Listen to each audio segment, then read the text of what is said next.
Drew sitting there. Let me, I gotta send this to, Ensure. let me just make sure it's the right. Who? Ensure? Oh my goodness. Yes. Can you get this done so we can go on time? Man, oh Don't say man. that. You gotta say that stuff to yourself so they think you're going crazy. Yeah. You say it out loud. This link, Then they know I'm video embed link. I leave it. I can't believe I'm teaching this stuff. You're teaching me this stuff. well, I didn't, okay, well, I've never used this program before. I know 60% of your state. Hey, Jerry. Yeah. I'm gonna give you something here. Yeah. Just take notes on. Right, okay. Okay, that's right. Take it on. Oh, yeah, This here. little notes thing right here. You like that better?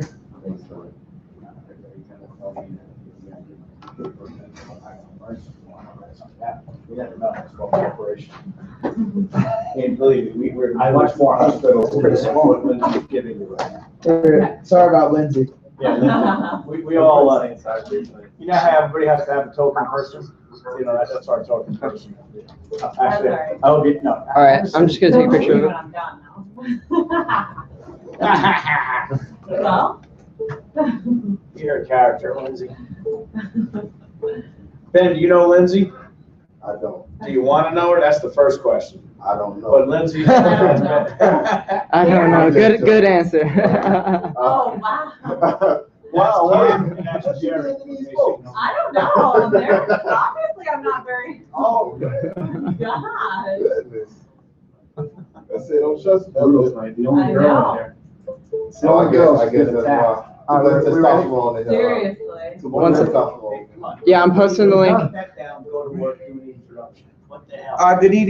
Good evening, everyone. Good evening. Good evening, everyone. All right, very good. Good evening. At this point, we ask everyone to shut off or silence their phone. We're gonna bring tonight's, so we're gonna start tonight's briefing. Start out by introducing myself. My name is Andrew Cancel, and I been an agent with Empower for 8 months. It's definitely have made a great impact in my life, learning some of the strategies that the wealthy have that they're keeping from us and how we share it with people. So tonight you're going to hear a lot of strategies and different products and services that we that we use in the financial service industry that basically reverse people getting out of debt, helping people building. As you can see, we have 6 steps of financial security. So a lot of things we do here is strategies that you haven't heard before because they're not teaching this. We're crusaders. We're here to expose the lies that big corporations, banks, mortgage companies, insurance companies. We're here to expose the lies that they are, how they are taking advantage of hardworking people, and we're here to show people how to reverse that effect and have it work for them. So to begin tonight, we're going to bring up our first speaker, and it's Shane Young. All right, guys, thank you for being here. So we normally have a much bigger crowd. Actually, we have teammates with tumors in their necks tonight. One's in Texas. One of our best guys is stomach. He ate something from Wendy's. Was throwing up, all dry heaving, disgusting. So we have an empty room here tonight. But love that you guys are all here because we can get an intimate educational session for everybody. That sound good? All right. So people come here for 1 or 2 reasons, usually both. It's either for the services we offer or the opportunity we offer. So the services you'll find out about really just comes down to numbers, math, and the changing ways of the financial industry and the way we teach people and coach people to save and grow their money for the future in a safe way, because we know the financial world has changed. How many people have ever had a cell phone? Mine's right here, and then a couple weeks later or a day later, it was the old one, right? You thought it was new and then it was old. Well, we know the same thing happens with finances, and it's happened all throughout history. The money business changes, doesn't it? Yep. Okay? It changed as early as 2008. Okay? Didn't the world kind of change a little bit then? Mm-hmm. With the way the economy fell apart here?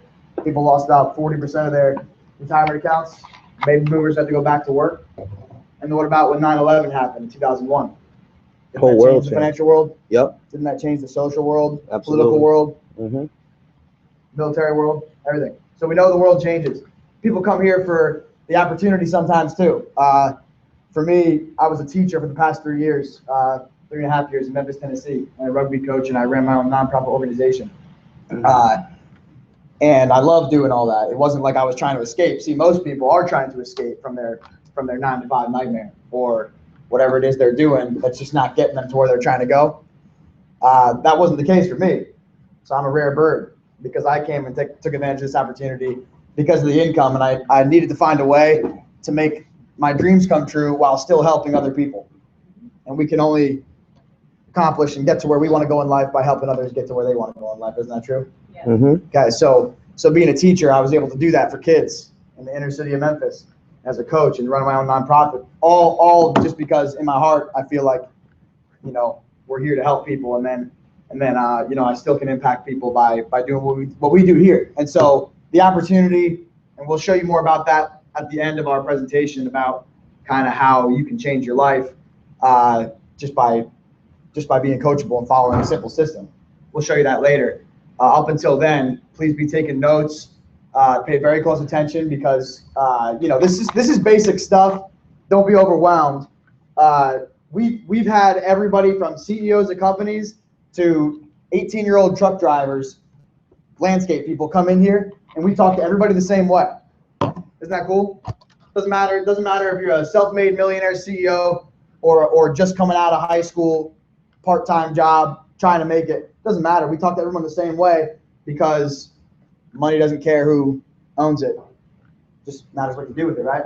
Okay. So we break this down to the ridiculously simple, and we start with 6 steps to financial security. It's usually much more pretty, but today Drew got his hands on it, so I'll make sure I read it loud and clear so y'all can see it. Wow, this is even spelled wrong, Drew. Is it? Yeah. Oh, wow.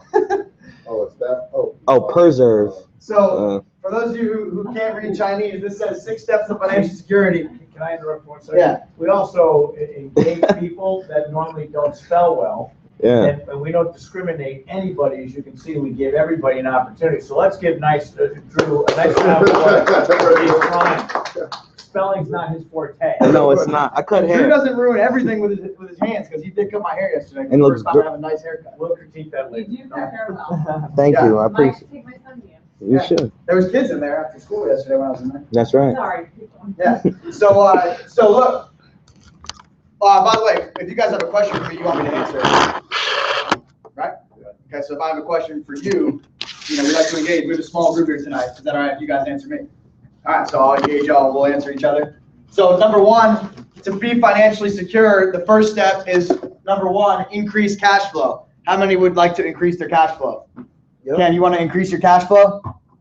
You do? There's 2 ways to do it. What's the one that everybody really wants to do to increase the cash flow is make more what? Money. Just make more money. Oh, And then the hard one that most people just settle for is cutting expenses, right? Right. Both of those increase cash flow. I'm not interested in cutting expenses. I like the things that I have and that I pay for. In fact, I want more of them. So I'm going to increase my cash flow. Does anybody disagree that that's one important step? Absolutely. Okay. So if you disagree with any of these, guys, like I said, small crowd, just tell me if you have a question about it or disagree with it, because what we challenge people with the things that we offer. We challenge people, find us something better and we'll come work for you. We really say that to almost everybody we encounter, because we get people coming in, skeptics, whatever. It's all fine because that kind of shows intelligence, being a skeptic, doesn't it? Absolutely. Because it shows that you, number 1, care, and that you have an intellectual interest in what's going on, and you're not willing to settle for just, oh, that guy said it, right? So we prove everything with math. So increase cash flow. If you don't have all 6 of these, by the way, your finance and your plan and your future is what I call Swiss cheese future, Swiss cheese finance. Because if you don't have all 6 of these, think about this in terms of your own life, and then think about if you have Swiss cheese or not. Swiss cheese, why? Because it has holes in it, right? I'd rather have cheddar, not shredded cheddar. Okay, number 2 is Drew thinks it's establish emergency fund. It's actually establish an emergency fund. Okay, so emergencies happen, right, Jerry? Okay, so when an emergency happens, wouldn't everybody love to have an emergency account? For what? For what? Emergencies. To pay for the emergency? Mhm. Okay, we're going to teach you and coach you to change your thinking a little bit on a lot of things tonight. So one of them is just when you establish an emergency account, we coach people to have in that account a half year of your, so 6 months of annual income. So if you make $40,000 a year, we coach you to have how much in your emergency account? 20,000. Thanks, Ben. So that's easy because some people want to pay for their emergency, right? Oh, I have medical expenses, pay for that. That's not it though, because your emergency is probably going to keep you out of work. And if you're out of work, you're not making income. So wouldn't it be nice to have 6 months of annual income in your emergency account? Okay, that's a real emergency account. Otherwise, that's a savings account, isn't it? Okay, so be prepared for an emergency. Everybody good with number 1 and 2? Yep. Just Drew? All right. As long as you're good, Drew. Number 3 is manage and eradicate debt. This is a huge one because debt is a drag, man. If you're in debt, you really can't authentically advance in your life. I mean, because I think of it sometimes in terms of doing leisurely things and going on vacation. Like I could never, if I was in debt, I'm blessed to say that I'm not. If I was in debt, I would feel a little bit weird about going on vacation. Being on a beach, having a pina colada when really I owe someone money, right? I would feel weird.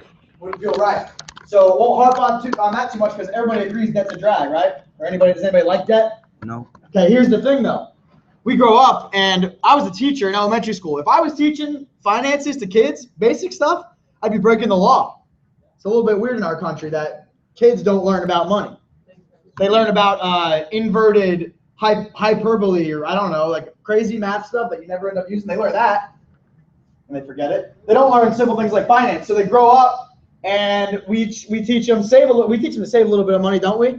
Every paycheck you get, every time you get paid, put a little away, and then buy something cool. And then we teach them live the American dream. So this American dream, what do you have to have the American dream? You have a house. What's the first thing you picture when you picture the American dream? Is a home, right? Yep. A home with a fence, dog in the front yard. Yep. 2-car garage. Yeah, no cats. No car. Jared, you suffocate me, man. I'm allergic to cats. Anyway, so we teach kids to enjoy the American dream, save a little bit of money. Don't go into debt. And then this is the thing that's crazy about our country and the world is that when you go to actually go live the American dream, so you need to get the house first, don't you? That's what's going to get you the American dream. To get the house, they need you to have something called a credit score. And then to have a credit score and a credit report, you have to have gone into what? Debt. So to do anything that we try to tell people is the right values, the things that we cherish, home, family, money, security, the things that we cherish, you actually have to go into debt to have it, unless you're a cash money millionaire. Okay? Crazy, right? So manage and eliminate debt, eradicate debt. Tonight we're going to show you a short video that's going to explain how we attack that, because we really have 2 things that accomplish all 6 of these for people. Okay? And so we'll show you that video. I won't harp too much on it. Number 4. What's number 4, Lindsay? Ensure proper protection. Ensure proper protection. I call it EPP. Okay? Ensure proper protection. Think about this, Jerry. And what was your name again, sir? Ian. Okay. So think about this. What are the things that you have insurance on? What are the things in your life that you insure? My Car, home. Okay, if you don't insure your car, you're breaking the law if you're driving around, aren't you? And then now, if you don't insure your health, you're breaking the law too. Pretty much. You better take a tax penalty at the end of the year. And then you insure your cell phone. And then if you got a big TV, you get the waiver, the insurance policy on it. You insure everything for good reason, because you want to have security on the things that you need. What's the one thing that we need the most that we don't insure? Our income. Nobody insures our income. That's right. So the only way we insure our income is by clocking in, right? Or making the sale, or filling out your timesheet. That's the only way we insure our income. If you don't do that, then you ain't got it. You don't have to think too hard or go too far to actually EPP. Okay? I always use athletes as an example because I love sports. If you think about any of the greatest athletes, I like to think about baseball. Roger Clemens, pitcher for the Yankees, Blue Jays, Red Sox, Astros. He did steroids, but if he didn't, he would be in the Hall of Fame. They called him. We have live broadcast, by the way, so there's people watching from different areas of the country in Florida. So they're in here too. They called him the Rocket Man. That was his nickname because he threw such a great fastball, struck everybody out. And Roger Clemens, along with a lot of other great athletes that specialize in certain things, he had a specialized insurance policy on his right arm. He was a right-handed pitcher. Why do you think he had an insurance policy on his right arm? Because that's his income. So what was he doing? Ensuring the protection of his income. And you don't have to be a professional athlete. You don't have to be the Rocket Man to ensure your income. That's cool, isn't it? Mm-hmm. If you could ensure that your income would be there for you guaranteed, would you do it? Absolutely. You'd be crazy not to. So number 5, let's go on, is BLT. Not the sandwich. It's build long-term savings. So some of these, I know you're looking at some of these and you're like, that's obvious. Of course I want to increase cash flow. Of course I want to have an emergency fund. Number 5, what we're on now, of course I want to build long-term savings. Are you though? Do you really want to? Well, we coach you once again to think differently. Change your thinking. Here's why. When you get paid, think about this. When you get paid, your paycheck or whatever it is, your commission, where's the first thing that happens to it? Where does it go right away? Well, they tax it first, of course. Right. Of course. Then it goes to your landlord. Mm-hmm. Then it goes to the grocery Publix clerk. Then it goes to your car insurance, Geico, right? Yep. It goes to your utilities, your internet, your cable. And then you're last. And you're the one who made the money. Now, how foolish is that to not pay yourself first?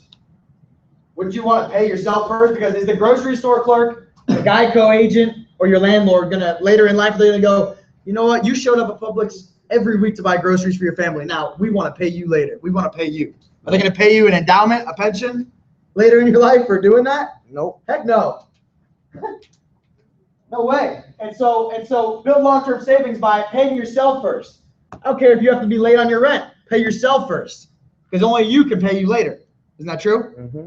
Okay. So I'm not an extremist, by the way. I'm not saying go live off the grid and don't have electricity just to pay yourself first.